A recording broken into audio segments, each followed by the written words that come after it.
Happy Saturday, everybody. Josh here on the wrong lead with another episode of You Gotta Be Shot Tinning Me. Joined as always by Matt Carlson. Matt, I heard a nasty rumor about you. We're now past January. I heard rumor that you may be extending the dry January past Ah, past that's that. that's not true. Nah, Ah, there see, it is. There r- it is. rumors about me are grossly overstated. So Oh man, yeah, made I myself a was. little boulevardier here. A Oh, Negroni with nice. some rye in it instead of the gin. So yeah, we're back on the sauce. So watch my There you go. handicapping tank back down to normal levels. So I mean, I still think the story from was it last Wednesday where you were like, yeah, I couldn't get my program to run, and so I just handicapped off paper, and all of a sudden, hey, I started having winners. Um, but like, yeah, I know we talked a little bit about it last week that sometimes just setting the reset button on a couple of things, gets a little bit of clarity. Sometimes maybe it's just seeing the ball go through the hoop. Just that happening helps. Um, helps get the wins kind of going there. But how'd you do? How'd you do at Happy Valley this week? not so great. I think I kind of got floated. I think in like race two, I had a winner who was like 17 or 18 to 1, maybe. So that kind of carried my day, but I did not connect that to anything, and try to get around some favorites and ended up winning, trying to get around some horses that I thought didn't have much of a shot that ended up carrying through. So hey, I'm Happy Valley. I used to do better at, and for whatever reason, it hasn't been working so well this year, and Shotton's been pretty good. So goes in waves. It is what it is. But yeah, one nice winner and a bunch of crap otherwise. So Yeah. Um, I did want to shout out Russ, one of our loyal listeners. Every time we talk about homebrewing, he like ends up sending me pictures of stuff he's brewing. So a couple of weeks ago, he sent me a picture of a Centennial single hop ale he just did, and I gotta be honest, it's probably one of the clearest homebrews I've seen. So he must have. I don't know if he did a little bit of like use defining agent or something, but I'll send you a picture of this. But I think last week we mentioned somewhere something about a saxophone, and he's like sending me He's sending me like I think he was on the beach somewhere. Where was he? He was on Hollywood. He was in Hollywood Beach, which is Florida, right? And he like is like sending me videos of like this like saxophonist just like sitting on a bench playing. He's like, you gotta come down here and show this guy up. But I always appreciate when I get messages like that because at least it tells me that like somebody actually listens to this. So Russ, thank you. We appreciate seeing the messages. And funny enough, he doesn't really talk about our handicapping much, but he does talk they about the ancillary stuff that we talk about. they're So in for the first 15 or 20 minutes, and that's the real important stuff. So mm, hey, they're getting what they need out of it. yeah, I actually I have a one more my the last Revolution beer release for the kind of the season ticket thing I purchase every year. The last one just happened a couple weeks ago, and so I got to go pick up my last allotment.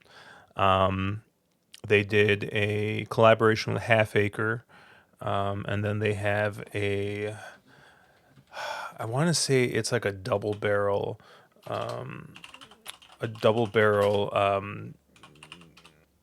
uh, barrel aged beer, but I don't remember. I always forget like I always get the opening newsletter. And I'm like, okay, cool, and then like by the end, I'm like, what?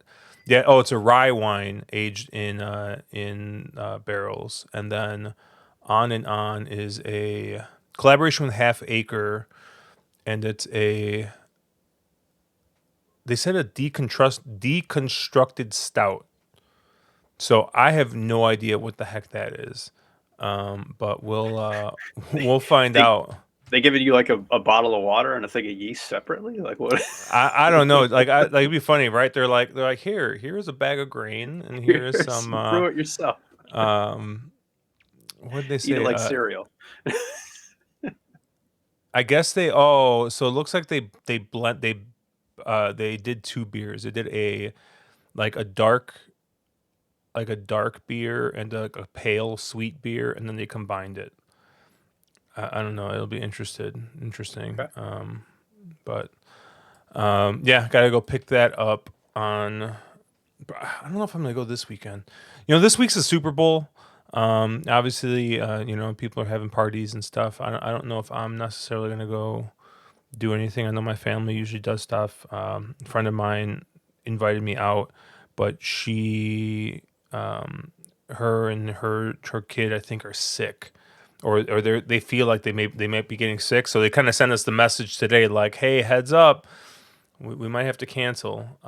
And she was kind of pissed because she's like, "I have all this food. I was expecting everyone to eat, and now so we'll see what happens." But I'm recording with Andrew later tonight as well. But I figure it would be remiss.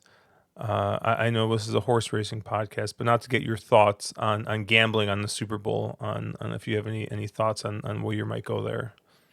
Um, I my problem with the NFL is I think the lines are incredibly sharp. I think it's it's obviously something you need to put money on, but I think as I've seen my performance throughout the season, I've tended to shy away from both betting on teams and betting on kind of lines themselves. I think I've done a lot better trying to bet players and bet kind of those individual parlays, right? Bet the over under, parlay it with some quarterback performances, things like that. So I haven't dug too far into it yet. I think I'm going to tend towards San Francisco. I think they probably are the hungrier team. Just with the Chiefs kind of winning in prior years, I thought the Chiefs, obviously they're the hot team. They've looked good in the playoffs, and San Francisco is not. But I just think it's their year. I think Kansas City was the good story. If you believe the lines that the NFL's rigged, and I tend to, it's a giant conspiracy. The Chiefs needed to get there because of Taylor Swift. They don't need to win it because of Taylor Swift. So I think I'll go there to say, hey, their luck's going to run out a little bit. Now she's going to get her FaceTime anyway. So give me some San Francisco parlays with something underneath, and I'll take my loss. But sports betting's not my forte, so hey, $5 here, $10 here, Yeah. and we'll go that way. And I will say too, just to segue this back to Shatin, to remember, uh, this card is actually on Sunday night into Monday, so this happens after the Super Bowl. This is their Chinese New Year card, so because of that, you get to take either your winnings or recoup some losses after that game's over. So this kicks off somewhere I think around 11:15, maybe midnight. That's Sunday night into Monday morning. So So you know, this is the get out, is what you're yeah, saying. this is like the perfect. It's just like New Year's Eve and a New Year's Day, right? You're already 10 or 12 drinks deep, and you think this is a good idea. So it's the opportunity for it for sure. So, Yeah, I'm trying to see what. Uh, I don't even know what the lines are right now. I think I've seen between like 1.5 and 2. San Francisco's favored. So I Yeah, mean, for all intents and purposes, it's kind of a pick 'em, right? But yeah, I I think I've seen that oscillate. I think I also saw though like 80% of the money or so is on Kansas City, and the line still hasn't moved. So I don't know that's what interesting, isn't it? that means. Again, I don't follow sports betting too much with that stuff, but yeah, you'd think they'd adjust that based on the amount of money coming in, but they must think a bunch is going to come in late on San Francisco then. So Yeah, I was going to have a position on Kansas City money line, but I just didn't think I didn't think that there was really much of an opportunity there. I think like you said, I think the line's way too sharp. I thought that San Francisco would have been favored a little bit more than they were. But like you said, maybe all the money coming in, has got it. Like you said, basically at a pick 'em. Because I see like I see like plus 110, and it's just like that doesn't really move the needle for me. Which is like it's always a tough thing about betting sports. But my wife's favorite thing to bet is the coin toss. So I'm gonna see if I can find the coin toss prop somewhere. I'm sure she'll want to put $5 down on that. But you know, yeah, I have a hard time. Like I try to get more into like the same day parlays and the same game parlays and stuff, but like it's tough because like you see as you're building it, you see like the vig building up, you know, and like sometimes I'm just like, this doesn't feel great, but my buddy Stephen Fox, Evil Bob Dole, he's had a pretty good run. I don't know how he does it. Like he just like for basketball, he puts together 5 6 leggers like, and every night it's like he gets all of them but one. It's amazing. Like if I could figure out and handicap which leg he's gonna miss and just bet the rest of them, I would be insanely rich. But unfortunately, that's not as easy to do as maybe handicapping a horse race. But yeah, enough T Swift talk. I'm sure we'll hear plenty of that on Sunday. But yeah, we got a nice little late pick three here. Um, I tried to structure a pretty a reasonable ticket here. I think I'm gonna be attacking this with two tickets, kind of a B ticket and then just an A all A ticket. Um, and I thought in race 9, um, you have a couple of horses coming in first time here at Shotton or yeah at Shotton, and just kind of looking at the gate works and the notes on them kind of working up to these races. I don't think any of them really look like they're much. They're really players in the spot. And then you got a couple of horses like you got the 10 who just didn't run at all last time out. Um, and the 14 I keep winning who's gone off at triple digit odds all 3 times he's run. And I really like if you look at the pace projector for this race, man, did I want to make a case for I keep winning. that's the that's the cherry special. I even I saw it. I was know. like, Gary's gonna pick this horse. I'm just He like, has to. man, I want to so bad. Um, but I landed with a lone A, which is the 8 Holy Lake, and I don't know, maybe I'm being too optimistic on what kind of odds I'm going to get on this horse. I assume it's going to be your second choice in this race. I think the one Sweet Encounter has got it's got just like the name power, right? We got Chad Brown, Irad Ortiz Jr. here. You got John Size and Zach Burton on the high weight here. But I looked at this horse. I'm like, okay, connections make sense. They're hooking up here for the second time in a row. Um, Slightly tougher field maybe than what they were facing last time out, but now you go from being in the 3 post out to the 13 post. And not to say that Zach can't, work out a trip, no matter the post. And I mean, they're getting 4 pounds here too because of I think the flatter race that this is, that they're kind of coming into here. But I don't know. I think of the short prices. I really like the 8 Holy Lake. This is kind of one. This is the type of horse that I think you've talked about before. That's one at the class underneath. This kind of moved up and progressed and continued to win. Obviously, this is the first time moving up, but um, this horse has been carrying just a ton of weight as of late. I mean, 125, 128, 130, 135, and then 135 again. And his one carrying that weight is now down to 116 for this race. And, you know, the 14 is going to get to the lead and, going to fade like the last 3 times. But I could see the 8 Holy Lake kind of being maybe in second or third place on the rail inside.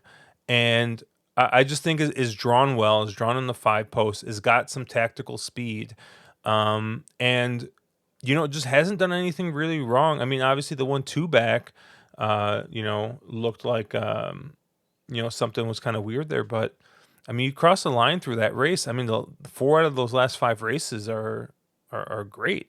So, I think the 8 Holy Lake makes a ton of sense here. It's gonna be my single, only horse I'm gonna use.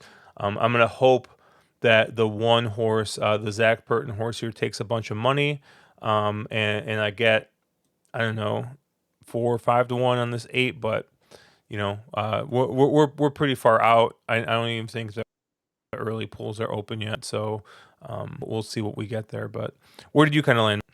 Yeah, I looked at that 8 a lot, and I ended up going a couple different directions. I think everything you said made a ton of sense, right? The race 2 back, right? It breaks from the wide post and the 12 post that, clearly had an excuse that day.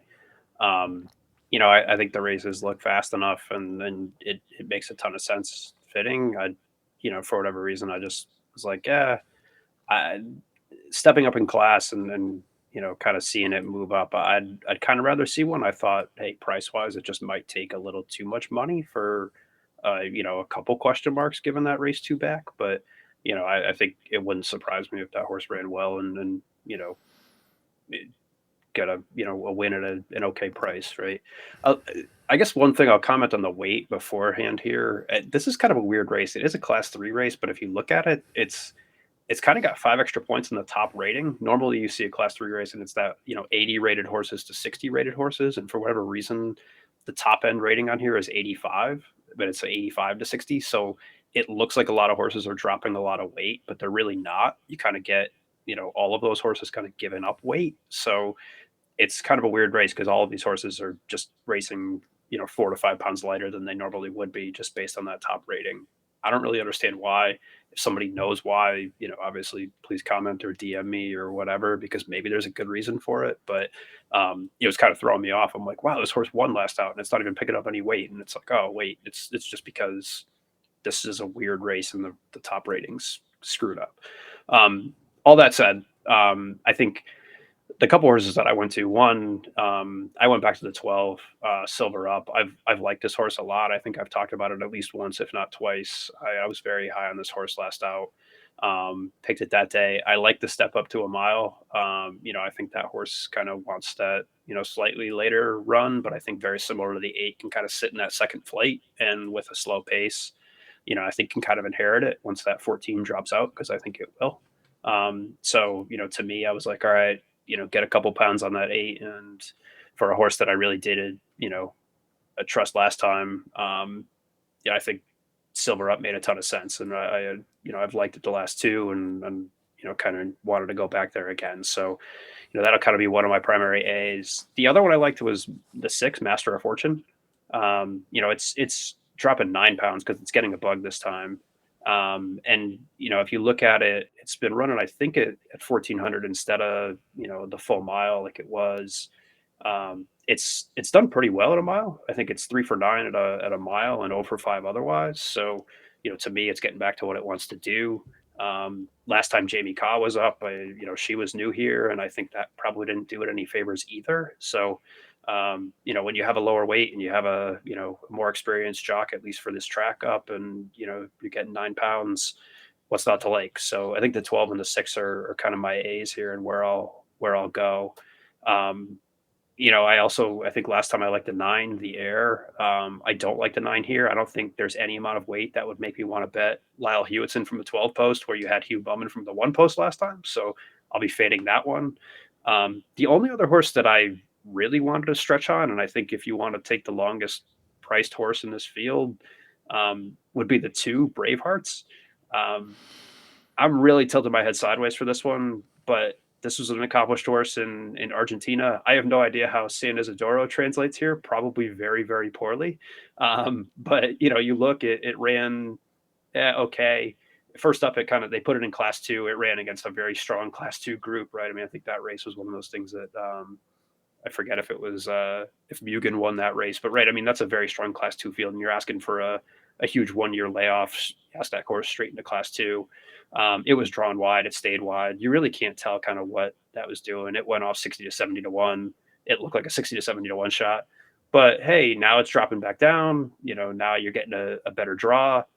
Maybe you have no idea what that horse can do. And if there's enough question marks, I think, if you get 70 or 80 to 1 on a horse where there's question marks and it's, a Group One winner, granted in a country that's probably not known for its racing, maybe you take a shot. So for anyone looking for some really deep cuts, maybe the two Bravehearts can sneak in for you. So I'll use that on at least a ticket for some reason. So yeah, I give you the 12 and the 6 and the distant 2 just in case.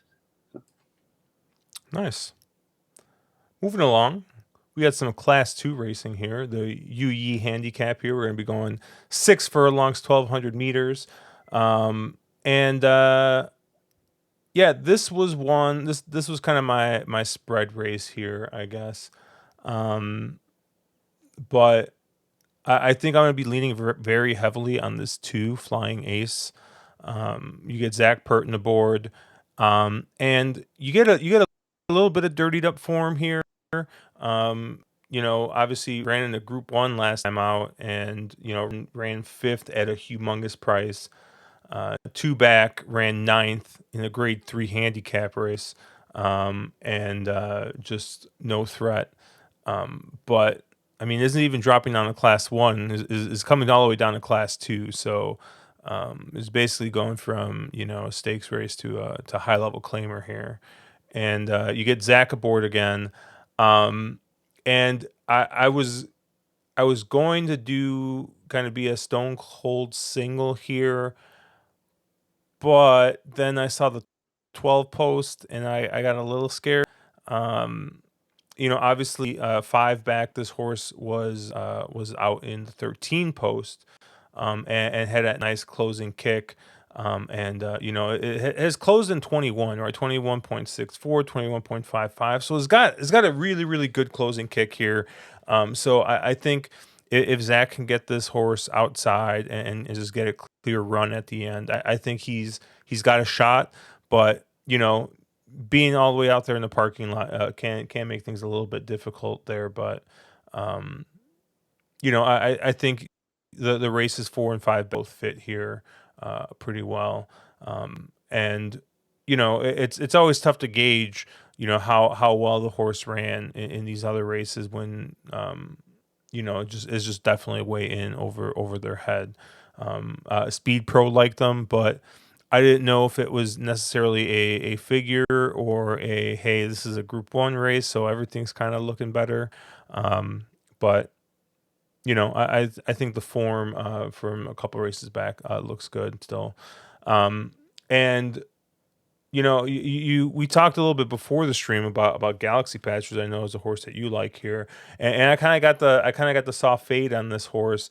And I don't know if I'm just trying to be too here or what's going on, but uh, you know, looking at some of looking at the Speed Pro figures, didn't I mean the races are fast enough to win for sure, but they weren't like overwhelmingly good, right? They weren't like I mean, obviously this horse is just got a tremendous run of form. Is won his last 4 turf races, so can't take anything away from winning 4 in a row there. But um, I don't know. I just kind of was like I was trying to get around this one. I figured this one's going to take a lot of money, and I thought maybe the 2 will kind of sneak in a little bit longer than it should be because people are going to see the last 2 runs.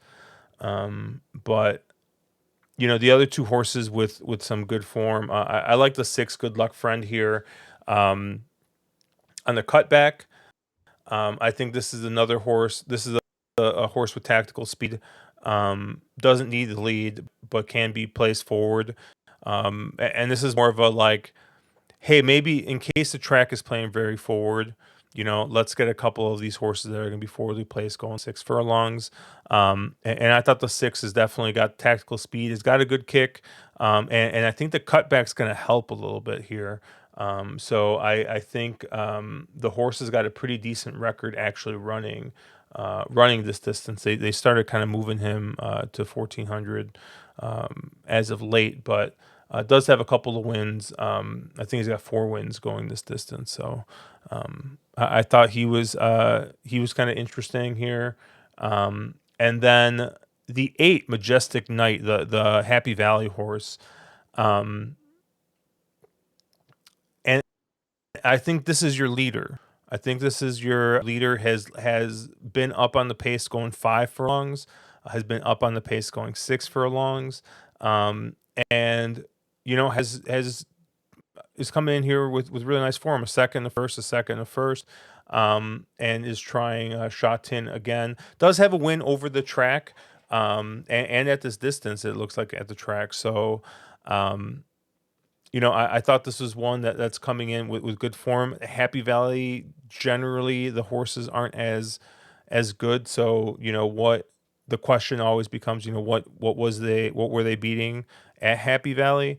Um, but I thought that this maybe could be a sneaky one once again. I mean, there's nothing sneaky about a horse that's coming in with this kind of form, but just trying to think like, hey, maybe this one doesn't get bet as heavily as it maybe should, based on the fact that that recent run of form is coming from Happy Valley. So I got the 6 and the 8 both as B's, but I got the 2 as my low in this spot. Yeah, I agree with you on kind of multiple counts here. I think the two I thought was an interesting horse just based on those closing kicks, right? Like it hasn't shown that in a few races, but I think it has excuses why. And you look at those if it can run closing figs at 21.5, 21.6, that's impressive, and I think that's um, worthy of looking at regardless of post. You mentioned Galaxy Patch.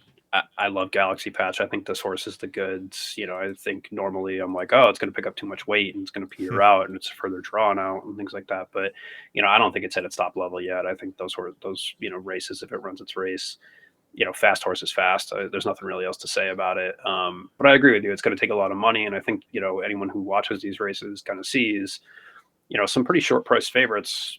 Sometimes they don't run well here. If they just get a bad trip, they have a bad day, et cetera. I mean, it's hard to win a bunch of races in a row just based on the way these things set up. So, anywhere you can find a B, I think is always worth using. Galaxy Patch will be my lone A.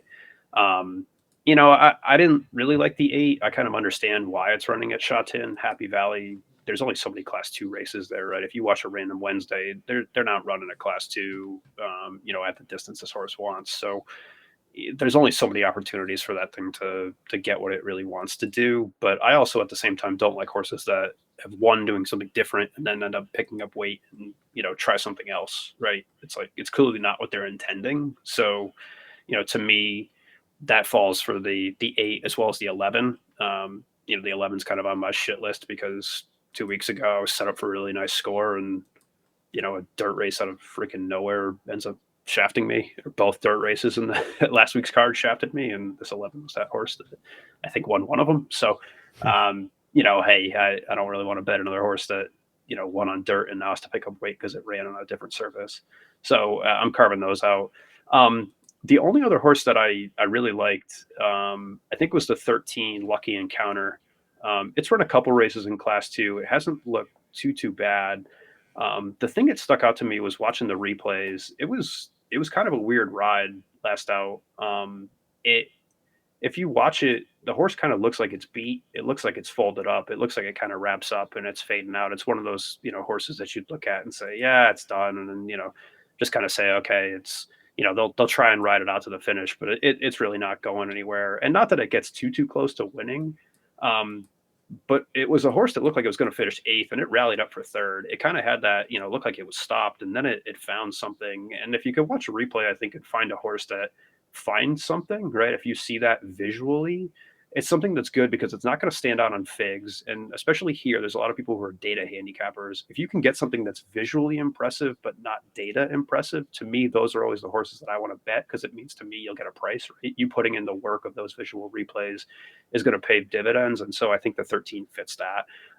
Whether it actually found something, whether it's good enough to beat, either Galaxy Patch or Flying Ace closing home, I don't know. It's on paper it's a second and a half slower in a closing kick. That's not great. It's not visually that impressive, but hey, it's the low weight and it kind of showed something last out, so I'm willing to take a swing at it. So I'll be a lone A in Galaxy Patch, but I think the 2 and the 13 is my B's in the sequence. So Nice. And then the last race here, race 11, the Cut Chong Handicap. We're going 7 furlongs, what we like to refer to as the unicorn distance here. And I landed on 2 horses here.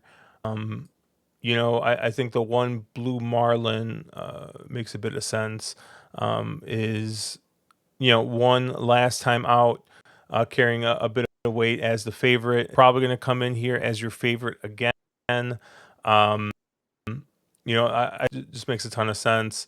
It has been running at this 1400-meter distance the last 5 starts, and it's just always run well. So um, yeah, if this one can get a good trip, and if you look at the 3 races where he didn't run very well, or didn't win, they were all posted way outside. So he's posted back inside. I think he's going to get a cleaner trip here. But you know, I looked at the 6 Storm Rider and see that this horse is coming off 2 straight wins. But then I noticed that get a bug aboard here, and you don't get Zach Purton, who was aboard for the 2 wins. Who is Zach aboard? If you keep scrolling down, he's on my second horse here, the 13 Magnificent Nine. This is just, this is just that well meant angle. Obviously last time out, um, maybe that was the time, but ran very, very well with Zach aboard. Was the favorite in that race, um, and is stretching out a little bit here, getting an extra furlong. Keeps Zach and sheds a pound. So you know, this just seems like, hey, like this is the horse in this race. Maybe this is the horse to kind of single. Um, I think the 13 and the 1, they might vie for favoritism, but maybe it ends up being the 13 as your favorite. Coming in here, but yeah, I had a tough time like seeing Zach stay on for the 3rd time on the horse that he hasn't won on yet. Um, they just I think they must think a lot of this horse. So especially since Zach ridden a winner in here the last 2 times out. So yeah, I'm 13-1 here, and I'd probably taken the 2 short prices in this race and not getting very creative here. But Matt, maybe you're getting a little bit more creative than I am. not too much. I mean, I saw the 13 for the same exact reason, right? I mean that it stood out that he hopped off the 6 and stayed with the 13, and the 13 lost to I Give, who was a horse that didn't win last out, and who I actually probably bet last time out. But I mean, I Give is one of those horses that I think won 5 in a row. Other than that, so I mean, it didn't lose to a slouch. So yeah, no, I think Magnificent Nine is my A, much like you. I didn't really like Blue Marlin. I think it makes sense, but just picking up a lot of weight, and I think I was on that horse last time, and did kind of cash in on the win, but I'm just going to go elsewhere this time with it picking up that much weight off of a victory. I think it's just hard to pick up 7 pounds and kind of maintain what you're doing. So I was a fade there. I did stick with the 6, the Storm Rider. It's hard for me to recommend horses like Silver Up and then not recommend the horse that ran against the track and beat that horse the previous race. So hey, I don't like Zach getting off, but sometimes a bug makes sense, right? If you look at it net net, that horse doesn't pick up any weight because it picks up 5 pounds of rating, but it loses 5 pounds with the bug. So it's running the exact same weight that it won on last time. So I'll use it as a B for sure. I think Zach's move is telling, but I also think that 6 could just be good enough. And maybe, your well intentioned move on the 13 isn't as well intentioned given the kind of the weight shift. So I think it's a must use. Couple other softer Bs if those don't hit. Um, I didn't mind the four. The four I think is probably one of those horses that's not really set up for this race because it's been drawn wide and it's drawn even wider now, which sucks. But if you look, the last one, it had a terrible draw. It kind of got forced wide because there was a jockey that fell off that race, and so you had a loose horse kind of running along the rail, and it kind of forced the whole field out wide. But it makes this weird wide sweeping move, kind of like a Happy Valley esque, like middle move. It just tries to go four wide, and it's a flat race because of that. But it stays on after that move. That's a move that you'd normally like. You'd be swearing up and down if you bet that horse because you'd be like, "What the hell is going on? Like, what are you doing? You've given up every single ounce of ground, and this is never going to work." It didn't work. But hey, maybe you work out a better trip this time, and maybe that horse will do something decent. So if it can, get it positioned from the 13 post, maybe it's okay. And I didn't mind the 14. The 14 to me was interesting. You don't see many horses kind of starting first up at the lowest weight. And to me, that's interesting.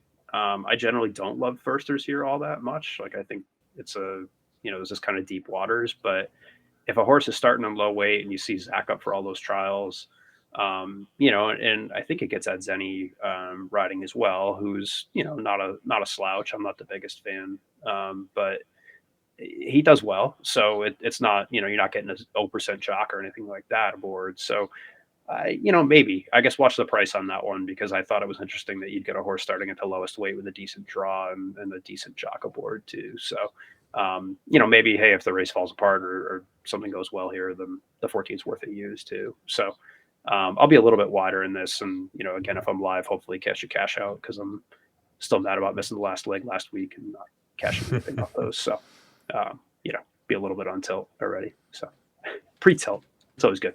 There you go. Yeah, and it'll be fun card. I think I mean obviously it's gonna be Sunday night for us into Monday, which is a day later. But Yeah, it's a party there, honestly. Like because it's their Chinese New Year card. Like I I don't I would normally like I just click in for the races like when it's 0 minutes to post and go in. But like if you watch between the races, like you'll see some pretty cool stuff that they put on. Like it's an event. So not that I'm going to stay up for 5 hours before work on a Monday if I don't magically just take off on Monday anyway, for reasons. But if you actually watch the card, like it tune in a little bit early because you'll see kind of the festivities and everything going on. It's fun, so it should be good. yeah, I usually I'll watch the first couple races. We'll see. I know the Super Bowl. We got the Super Bowl excuse for Monday, but we'll see. We'll see how late I stay up on Sunday. But This is the real excuse, right? The this is real the excuse, real reason right? to Like take my my boss horse. is gonna be like, "What was it? The Super Bowl?" I was like, yeah, that's what Yeah, sure, that's what it whatever. was." But yeah, no. So this should be a fun card. Obviously, we got more Derby prep stuff coming up next week. We got episode of Drank and Champagne. We're gonna talk a little bit about Tampa. We're gonna talk about the Sam F. Davis race tomorrow. Or today, if you're listening to this on Saturday, and then we'll be streaming again on Thursday, and yeah, well, as these cards continue, maybe like I said, we'll try and pull in other people. But no, this has been fun. This has been fun. Just covering these last three races and just talking home brewing and beer and whatever other random thing that pops into our head. But yeah, you can catch us at onthewronglead.com at wrong_lead. I'm at Cherry Drank. Matt is at Slow and Steadied. He'll have his full card analysis and picks up on his Twitter. But have a good weekend, guys, and go Chiefs. Taylor. Enjoy. Good luck.